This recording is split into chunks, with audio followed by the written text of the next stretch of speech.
გამარჯობა, ეთერშია სამედიცინო გადაცემა იმპულსი, მე დიანა საფაროვა ვარ, დღეს გადაცემაში ნახავთ. როგორ ვლინდება კონიუნქტივიტი და რა სიმპტომებით არის შესაძლებელი მისი ამოცნობა? რა იწვევს დაავადებას და როგორია მისი კლასიფიკაცია? სიმპტომები, რომლის დროსაც აუცილებლად უნდა მიმართოთ ოფთალმოლოგს. თვალის ჩინივით მოუფრთხილდი ეს ცნობილი გამოთქმა ცხოვრებაში ერთხელ მაინც ალბათ ყველას გვითქვამს. ჩვენი თვალები ვიზუალური კავშირია სამყაროსთან, შესაბამისად, მათი ჯანმრთელობის დაცვა და შენარჩუნება მნიშვნელოვანია. არსებობს თვალის უამრავი დაავადება და მათი გამომწვევი მიზეზები, თუმცა დღეს კონიუნქტივიტზე და მის გამომწვევ მიზეზებზე ვისაუბრებთ. ზოგადად, მიმოვიხილავთ თუ რა შეიძლება გავაკეთოთ იმისათვის, რომ გქონდეს კარგი მხედველობა, თავი დავიცვათ სხვადასხვა ინფექციებისგან. ამ თემაზე სასაუბროთ ოფთალმოლოგი ნონა იოსალიანი მოვიწვიეთ. გამარჯობა ნონა, დიდი მადლობა რომ ხართ გადაცემის სტუმარი. მოგესალმებით, მივესალმებით ჩვენს ტელემაყურებელს და გმადლობთ მოწვევისთვის. ნონა, ძალიან საინტერესო თემა არის და მოდი თავიდან განვმარტოთ რა არის ზოგადად კონიუნქტივიტი და რა არის მისი გამომწვევი მიზეზები, ეს არის ძალიან საინტერესო. კონიუნქტივიტი ეს არის თვალის შემაერთებელი გარსის კონიუნქტივას ანთება და თვალის პათოლოგიებს შორის არის ერთ-ერთი ყველაზე გავრცელებული დაავადება. თვითონ კონიუნქტივიტს აქვს სამი ფორმა: ინფექციური, რომელშიც შედის ბაქტერიული, ვირუსული და ქლამიდიური ფორმა, ასევე არის ალერგიული, რომელშიც მოიაზრება გაზაფხულის კატარი, პოლინოზი, სიცივით მიერ გამოწვეული კონიუნქტივიტი, ასევე წამლით მიერ გამოწვეული კონიუნქტივიტი და ასე შემდეგ. და გვაქვს ასევე დისტროფიული კონიუნქტივიტი, რომელშიც შედის მშრალი კერატოკონიუნქტივიტი, პინგვეკულა და პტერიგიუმი. უშუალოდ კონიუნქტივიტი ეს არის ორგანიზმის რეაქცია იმ ნივთიერებებზე, რომელიც მას მავნეთ მიაჩნია და იწყებს განგაშს ანთების სახით. კი, თქვენ ახსენეთ სიცივით გამოწვეული, ხო, კონიუნქტივიტი. სანამ უშუალოდ ამ თემაზე გადავალთ, ანუ იწყება თვალის გაღიზიანება, ხო? მარტივად რო ვთქვა და საით მინდა რომ წაგიყვანოთ. ხშირად ქალები, მაპატიეთ, ვინც ესე არ აკეთებს, მაგრამ უნდა ვთქვათ, გვეზარება ხოლმე მაკიაჟის, მეიქაპის მოშორება და ან დილით მოვიშორებ, ან არაფერს არ მავნებს, მაგრამ ანუ რას ვვნებთ ამ დროს? გასაგებია რომ თვალს ვვნებთ, მაგრამ უფრო კონკრეტულად რო გითხრათ, ანუ რას ვაკეთებთ არასწორად. მესმის რომ არასწორი არის, რომ არ უნდა ჩამოვიბანოთ ეს ყველაფერი და მოვწესრიგდეთ. მაგრამ ანუ რა საშიშროების წინაშე დგას ამ დროს ჩვენი თვალი? საშიშროება არის ის, რომ თუ კი არ ჩამოვიბანთ ამ ჩვენს მაკიაჟს, შესაძლებელია გაიმთავრდეს ალერგიული რეაქცია. ანუ და აუცილებლად თუ კი ჩვენ ვიცით, რომ გვაქვს ალერგია, რეკომენდირებულია ვიხმაროთ ჰიპოალერგიული კოსმეტიკა. რაც შეეხება სიცივის მიერ გამოწვეულ კონიუნქტივს, როგორც ვახსენე, ეს მედიცინაში ცნობილია როგორც ფსევდოალერგიული კონიუნქტივიტი, ახასიათებს თვალებიდან ცრემლდენა და ასევე თვალების წვა. რა ხდება ამ დროს? როდესაც არის ქუჩაში ნულოვანი ტემპერატურა, ვითარდება სისხლძარღვების სპაზმი, ანუ ვიწროვდება სისხლძარღვები. შესაბამისად, სისხლი ვერ მიეწოდება ქსოვილებს იმ რაოდენობით, რამდენიცაც საჭირო და ვითარდება ანთებითი პროცესი. როგორ უნდა მივხვდეთ, მაგალითად, გვაქვს თუ არა ალერგია სიცივეზე? გასეირნებისას თუ კი ჩვენ შევამჩნიეთ, რომ გვაქვს ცრემლდენა, თვალების სიწითლე ან წვა, ხოლო შენობაში შესვლისთანავე ეს სიმპტომები უკვალოდ ქრება, ანუ ვარაუდობთ, რომ ადამიანს აქვს სიცივეზე ალერგია. და მაგ დროს რა უნდა ვქნათ? მაგალითად, თუ არის შესაბამისი, ანუ წვეთები უნდა გამოვიყენოთ, რა თქმა უნდა, პროექტში უნდა მივიდეთ ექიმთან, ხო? ექიმთან რა თქმა უნდა მივიდეთ, მაგრამ ამ დროს, როდესაც არის ალერგია სიცივეზე, რეკომენდირებულია გასეირნებისას ჩავიწვეთოთ ანტიალერგიული პრეპარატი. ასე ვინც ატარებს კონტაქტურ ლინზებს, რეკომენდირებულია მოიხსნას კონტაქტურ ლინზები, რადგან არ მოხდეს თვალის გამწვავება. ასევე ქალბატონებს ცოტა ხნით თუ არის თქმა მოუწევს მაკიაჟზე, რა თქმა უნდა და სუსხში რეკომენდირებულია ვატაროთ მზისათვალე. ძალიან კარგი. და დაუბრუნდეთ კონიუნქტივიტს, საინტერესო არის რა სიმპტომები ახასიათებს ნონა. ეს არის საინტერესო და რა შეცდომებს უშვებთ მაგალითად აი ამ დროს. პირველი შეცდომა, ანუ ჩემი აზრით ის არის, რომ ადამიანი არ მიდის ექიმთან. ხშირად გვახასიათებს, რომ ჩავიწვეთებთ რაიმე საშუალებას, გაგვიulis, ყველაზე კარგია, როდესაც ტკივილის ვეგუებით ადამიანები და შემდეგ უკვე რომ ანუ გაიulis ეს ყველაფერი, ან გადაიulis და აღარ წავალ ექიმთან, მაგრამ მაინც უნდა მივიდეთ. აქამდე რა უნდა გავაკეთოთ მაგას? კონიუნქტივის ზოგადი სიმპტომები ეს არის წვა, ქავილი, ცრემლდენა, გამონადენი, შეშუპება, სიწითლე. ეს არის ზოგადი სიმპტომატიკა. რომლის მიხედვითაც ექიმი, ანუ ჩვენ ექიმებს დიფერენცირებას ვახდენთ თუ რომელი ფორმის კონიუნქტივიტთან გვაქვს საქმე.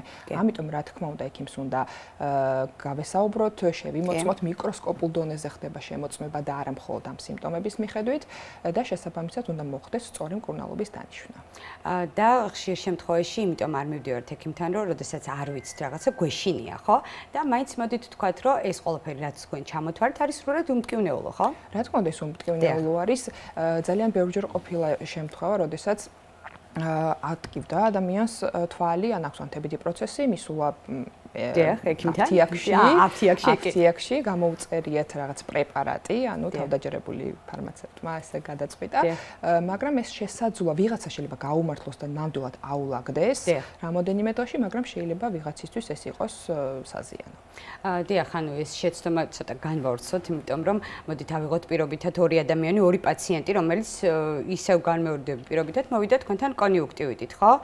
და შეიძლება რომ სრულიად სხვადასხვანაირი მკურნალობის მეთოდები დაუნიშნოთ, არა? იმიტომ რომ ინდივიდუალურია ნებისმიერი ადამიანი. ინდივიდუალურს თავიდან რო დავანებოთ, მე ჩამოთვალე კონიუნქტივიტის რამდენი ფორმა არსებობს. ყველა კონიუნქტივიტს აქვს თავისი მკურნალობის მეთოდი, რასაც მე შემდეგ ვისაუბრებ აუცილებლად. მაგრამ სწორედ ამიტომ არის მნიშვნელოვანი მივიდეთ ექიმთან, შემდგომ უკვე უნდა შეაფასოს ექიმა თუ რომელი ფორმის კონიუნქტივიტი არის და შემდეგ უკვე ხდება სწორედ იმ კონიუნქტივიტზე მკურნალობის დანიშვნა. წავე და ქრონიკულ კონიუნქტივიტზე რო ვისაუბროთ, იმიტომ რომ გონია რომ აი გვაქვს კონიუნქტივიტი და მორჩა. და არ ვიცით არც ფორმები, როგორ უნდა ვიმკურნალოთ, რა თქმა უნდა, არ ვიცით, როდესაც ვამბობთ ამ ყველაფერში უბრალოდ გაგვერკვევს ჩვენი მკურნალი ექიმი.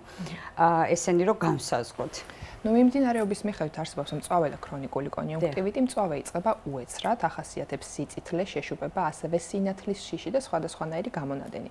აი რაც შეეხება ქრონიკულ კონიუნქტივიტს, ამ დროს ეს არის გამღიზიანებლის ანუ ზემოქმედებით, ხანგრძლივი ზემოქმედებით ესე რომ ვთქვა და ეს გამღიზიანებელი შეიძლება იყოს კვამლი, მტვერი, ასევე ქიმიური ნაწილაკები.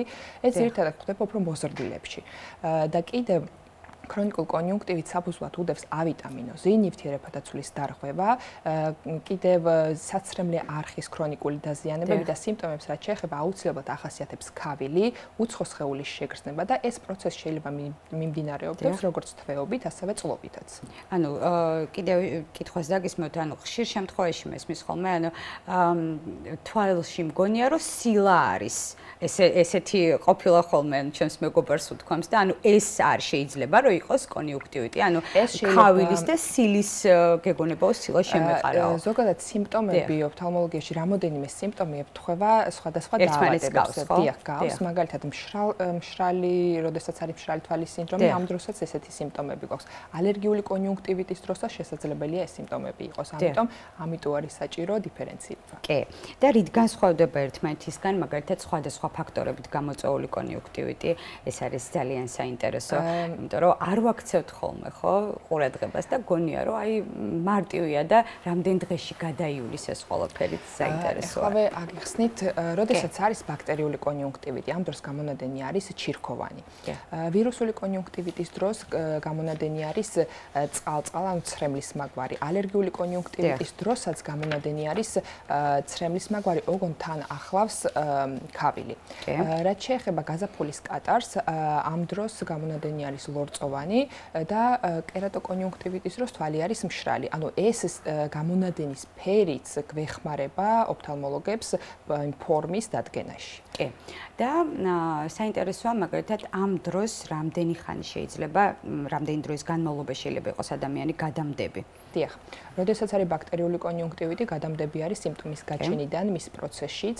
თუ კი დავწევთ ანტიბაქტერიულ მკურნალობას 24 საათის განმავლობაში არის გადამდები. რაც შეეხება ვირუსულ კონიუნქტივიტს, გადამდები არის სიმპტომის გაჩენამდე და მის პერიოდშიც, ხოლო ინკუბაციის პერიოდი არის დაახლოებით 2 დღიდან 2 კვირამდე. არაინფექციური კონიუნქტივიტი გადამდები არ არის. ნუ კონიუნქტივის ესე რომ ვთქვათ, ცუდი მხარე არის ის, რომ ის იმდენად საშიში არ არის, როგორც მარტივად გადამდები და ამ დროს რეკომენდირებულია ჰიგიენის ნორმის დაცვა. აი ჰიგიენის ნორმის დაცვაზე უფრო კონკრეტულად მინდა ვისაუბროთ და უფრო ვრცლად, იმიტომ რომ ჰიგიენაზე და აი უფრო გადართული ვიყავით კოვიდის პერიოდში, ხო, ეს სპრეები და ათასი საშუალებები. დიახ, და კარგია რომ ეს გადმოყვა, ხო, ეს ჰიგიენის ნორმების დაცვა არის ყველაზე მნიშვნელოვანი არა მარტო ამ კონკრეტულ თემაზე, არამედ ნებისმიერ დაავადებაზე, ჩვეულებრივად ეს უნდა იყოს ადამიანის ესეთ ცხოვრების მეგზური, ხო? ყველაზე სათუთი არის ჩემი აზრით თვალი არა, ერთი რომ მოვისვათ ხელი შეიძლება დავაზიანოთ და ეს არა ის დღეები, არამედ უფრო დიდხანს შეიძლება გაგრძელდეს მკურნალობა, ხო? თუ არა თქმა უნდა არ მივაქციეთ ამ ყველაფერს ყურადღება. ჰიგიენის ნორმების დაცვაზე მინდა პროცესად რომ ვისაუბროთ. თქვენი რეკომენდაციები. აუცილებელი არის ჩვენი პირადი ჰიგიენის საშუალებები გქონდეს. ეს ამასში ვიაზრებ იმას, რომ აი სალონებშიც რო დავდივართ, ანუ იქაც უნდა იყოს ეს ჰიგიენა დაცული. შეიძლება იქედანაც ჩვენ გაგვინტერდეს მაგალითად ეს ან ალერგია, ან ანთებითი პროცესი. ასევე ხშირად უნდა დავიბანოთ ხელი და ვინაიდან მე ვახსენე რომ კონიუნქტივიტი არის ძალიან მარტივად გადამდები, რეკომენდირებულია რომ თავი ავარიდოთ საზოგადოებრივ თავშეყრის ადგილებს. ანუ რამდენი ხანი მაინც? აი ყველა კონიუნქტივით თავისი ან რო განმარტოთ, ხო? განმარტოთ ბაქტერიული მაგალითად გადამდები არის სიმპტომის გაჩენიდან მის დასრულებამდე და მკურნალობის შემთხვევაში ვახსენე 24 საათის განმავლობაში. მაგრამ თავიდან რო ავიცოთ დაახლოებით 2 კვირა უნდა ვეცადოთ რომ მოვერიდოთ, იმიტომ რომ თუ კი ვირუსული კონიუნქტივიტია, გადამდები არის 2 დღიდან 2 კვირამდე მაგალითად. შეიძლება ახლა ვინც გვისმენს ძალიან რთული არის მაგალითად ადამიანი მუშაობს და ან 2 კვირა სამუშაოს ვერ მოწყდება, მაგრამ მაშინ ვეცადოთ რომ არ ახლოს კონტაქტი არ გქონდეს, კონტაქტი მაინც იყოს დაშორება ადამიანებს შორის, რომ სხვაც არ დავაზიანოთ.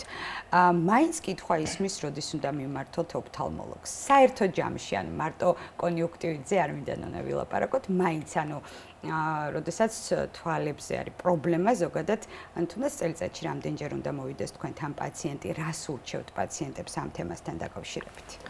პაციენტი ზოგადად თვალი ისეთი ორგანოა, ან აღქმის ერთ-ერთი მთავარი ორგანოა და წარმოუდგენელია თვალის გარეშე ფაქტიურად ცხოვრება. ძალიან რთულია მინდა გითხრათ. და ვინც ხედავს, ანუ ეს მისთვის ჯილდოა ფაქტიურად. წელიწადში ერთხელ რეკომენდირებულია მაინც თვალის მყერის დათვალიერება. თუ კი გენეტიკური კეთილგანწყობა, ანუ აუცილებელი არის მივიყვანოთ ბავშვი ექიმთან, თავიდანვე ბავშვობიდან მაგალითად მშობლებს აქვს რეფრაქციული ანომალია, ამ დროს უნდა მივიყვანოთ ბავშვი. და რაც შეეხება, როდესაც არის კონიუნქტივიტი, იმის გამო უნდა მივიდეთ ექიმთან, რომ სწორი მკურნალობის მეთოდი დაინიშნოს და ჩვენვე არ გავამწვავოთ ჩვენით თვალის მდგომარეობა. კი, ანუ შორს წასული არ იყოს და ანუ შეიძლება კიდე რა კითხვა მაქვს, იცი ნონა, როდესაც მაგალითად თვალში ვიწვათებთ რამეს და გაგვიარა, ხო? შეიძლება რაღაცა პროცესი რა ჩუმად მიმდინარეობდეს და შემდეგ იჩინოს თავი ამ ყველაფერმა? ზოგადად, როდესაც ჩვენ მკურნალობთ, ჩვენ მაგალითად მკურნალობთ რამოდენიმე ვუნიშნავთ ექიმები გარკვეული პერიოდით, ანუ კურსს მთლიანად. ეს ბოლომდე უნდა მიიყვანოს პაციენტმა, იმიტომ რომ კონიუნქტივის ახასიათებს განმეორება. მოდით ვისაუბროთ თუ როგორ მკურნალობთ ჩვენ კონიუნქტივის მკურნალობაზე. აი მაგალითად, როდესაც არის ბაქტერიული კონიუნქტივიტი, ვიყენებთ ფართო სპექტრის ანტიბიოტიკებს, წვეთების და მალამოების სახით. და ვამბობ, რომ აი კურსი უნდა ჩატარდეს ბოლომდე, რომ არ მოხდეს ისევ განმეორება ამ კონიუნქტივიტის.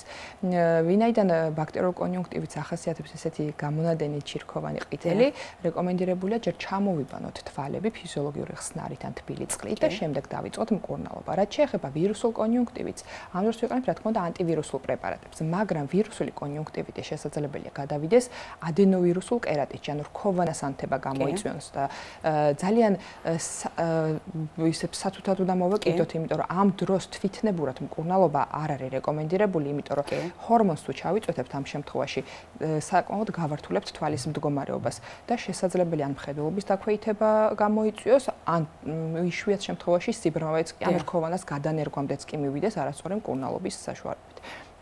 და რაც შეეხება ალერგიულ კონიუნქტივიტს, უნდა ვნახოთ თუ რა არის გამომწვევი მიზეზი, ამ პროცესში აუცილებლად უნდა ჩაერთოს ექიმი ალერგოლოგი და ასევე ვიყენებთ ანტიჰისტამინურ პრეპარატებს.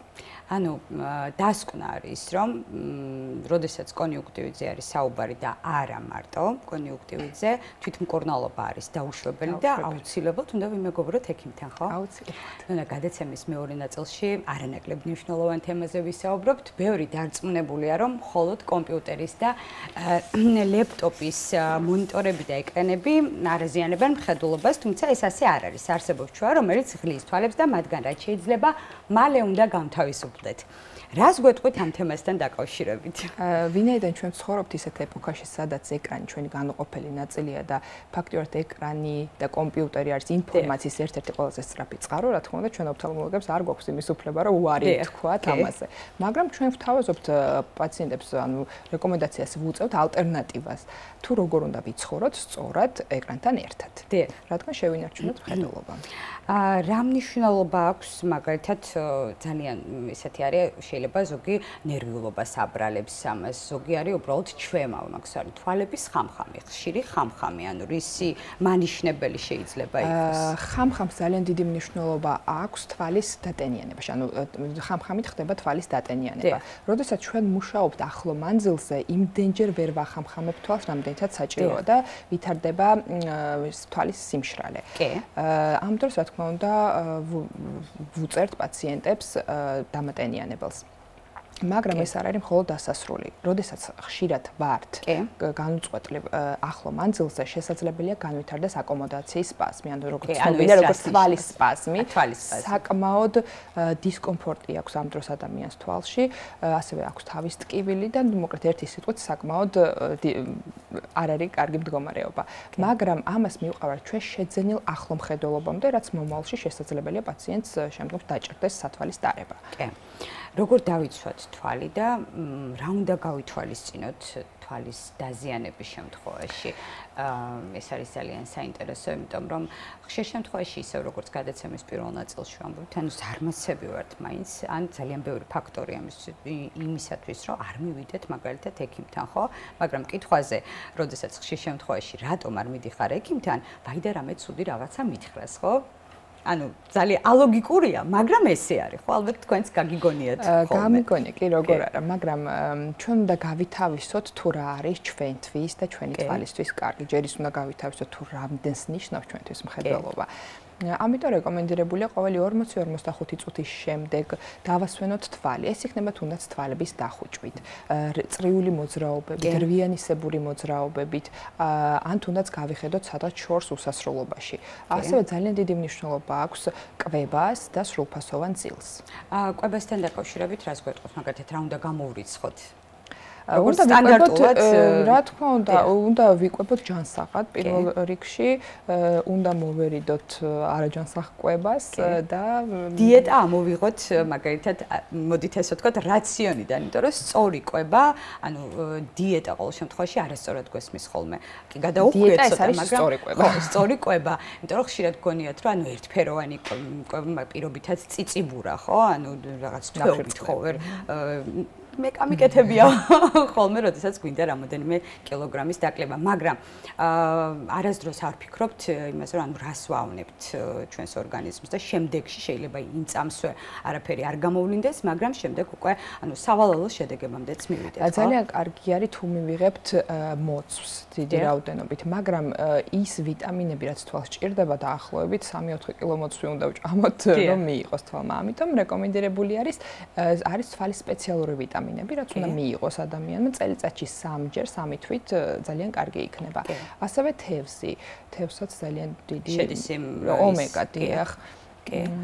და ნონა, ძალიან ბევრი ადამიანი პირველ რიგში მე რაც მესმის სილამაზის გამო იკეთებს, ალბათ თუ სწორად ვამბობ, ხო, გამოიყენებს, მოდით ესე ვთქვათ. ზოგს კი საჭიროების მხრივ მე ლინზებზე მაქვს საუბარი. მოდით ორივე განმარტოთ, რა შეცდომებს უშვებთ, რა უნდა გავაკეთოთ და რა არ უნდა გავაკეთოთ. 15 წლამდე ზოგადად არ არის რეკომენდირებული კონტაქტური ლინზების დანიშვნა საჭიროებისა მებრ, მაგალითად, თუ კი აქვს ადამიანს მაღალი ხარისხის მიოპია ან თუნდაც კერატოკონუსი, ამ დროს ვნიშნავთ, რა თქმა უნდა, მყარ კონტაქტურ ლინზებს. ლინზების მრავალფეროვანი არჩევანია, მინდა გითხრათ ბაზარზე, მაგრამ ყველა ლინზას აქვს თავისი გამოყენების წესი, თავისი ვადები და რა თქმა უნდა, ჰიგიენის ნორმის დაცვით უნდა მოხდეს ეს ყველაფერი. რაც შეეხება ეხა ფერად ლინზებს, მოდით არ ვაწყენინოთ. და აი სადმე თუ მივდივართ, შეგვიძლია რა თქმა უნდა, რამოდენიმე ხნით გავიკეთოთ, მაგრამ იმ ლინზების ჩატოვება თვალში არ შეიძლება, სახლში დაბრუნებისთანავე უნდა მოიხსნათ.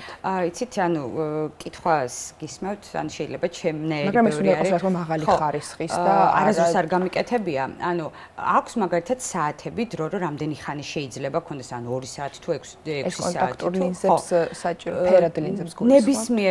ნებისმიერი მინდა რომ აი კონტაქტურ ლინზებს აქვს თავისი ვადები, მოხმარების წესი. არსებობს დილის, დღის მაგალითად, არსებობს ღამის, არსებობს ისეთ რომელიც ღამით ჩატოვება არ შეიძლება. არსებობს ყველას აქვს ანუ ერთთვიანიც არსებობს, ერთდღიანიც არსებობს. ანუ ამას უკვე თვითონ პაციენტი ირჩევს, რა თქმა უნდა, ფასებშიც არის განსხვავება. ანუ ღამე ჩატოვება რატო არ შეიძლება და მეორე წყალი არის, ხო? კიდევ ანუ რაშიც სიდება. ანუ თუ მაგალითად შეგვეშალა ხელი მაგალითად, ანუ კი ჰიგიენის ნორმების დაცვა არის, ხო? კიდევ მაინტერესებს რა სითხე არის, შეიძლება კონკრეტულად რაღაც ისეთი სახელია, ვერ გავიხსენოთ, ეს ძალიან ჩვეულებრივია, მაგრამ ანუ ის რეკომენდაციები, რაც უნდა გაკეთდეს, ხო? ალბათ, როდესაც ადამიანი იძენს ამ ყველაფერს, შესაბამისად კონსულტანტმა უნდა გაუწიოს, ხო? შესაბამისი რეკომენდაცია. ანუ თქვენ მინდა რომ ეს რეკომენდაცია როგორც ოფთალმოლოგმა გაგვიწიოთ.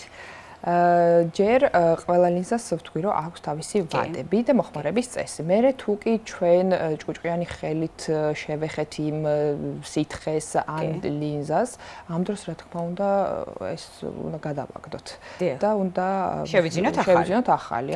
ეს შეიძლება ზოგი იყიდება ანუ შეკვრაში და შეგვიძლია ის სხვა გამოვიყენოთ. ანუ იმას არ ვიყენებთ, იმიტომ რომ იმას შეიძლება გამოიწვიოს იმ დაზიანებულმა ანთებითი პროცესი. დიახ. და თავში რაც ვახსენე გადაცემის მეორე ნაწილზე ბოლოს პასუხობთ ამ ეს კითხვას, გვერდს ვერ აუვლით ისეთ თემას, როგორც არის გაჯეტები. დღეს 21 საუკუნეში გვაქვს ეს ფუფუნება იმისი, რომ ან ტელეფონი და სხვადასხვა ეკრანები, თქვენ როგორც სამი შვილის დედა და გექნებათ ამის პრობლემა სახლში, მოდი ბჭყილებში თქვათ, ბჭყალებში უბრალოდ პრობლემა. ჯერ თქვენი რეკომენდაცია თქვენ სახლში როგორ აგვარებთ ამ თემას და შემდეგ უკვე რეკომენდაცია მოგვეცით. მე ვთვლი რომ პირველ რიგში ზომიერება და ზომიერება, რა თქმა უნდა, ბავშვს იმასაც ვერ ავუკრძალავთ, რომ არ ითამაშოს მაგალითად, მაგრამ რაღაც დროით შეგვიძლია მივცეთ, მაგრამ მე მიმაჩნია რომ ყველა მშობელი არის ექიმის პირველი შვილის პირველი ექიმი. რა თქმა უნდა. თუ კი მშობელი ამჩნევს რომ ბავშვი ვერ ხედავს შორს, ან კითხვის დროს უწყლდება თვალები, ან თუნდაც გაჯეტთან არ აქვს ამას მნიშვნელობა და ბავშვი მით უმეტეს თუ კი არის მიჯაჭვული გაჯეტთან, რეკომენდირებული არის გადავატანინოთ მაგალითად სპორტზე ყურადღება. ისეთი სპორტი არის კარგი, სადაც მთავარია ბურთი. ეს არის ჩოგბურთი, კალათბურთი, ფრენბურთი. აქ ბავშვი როგორც ფიზიკურად, ასევე თვალსაც კი ავარჯიშებს, რადგან ხდება მზერის გადატანა სხვადასხვა მანძილზე.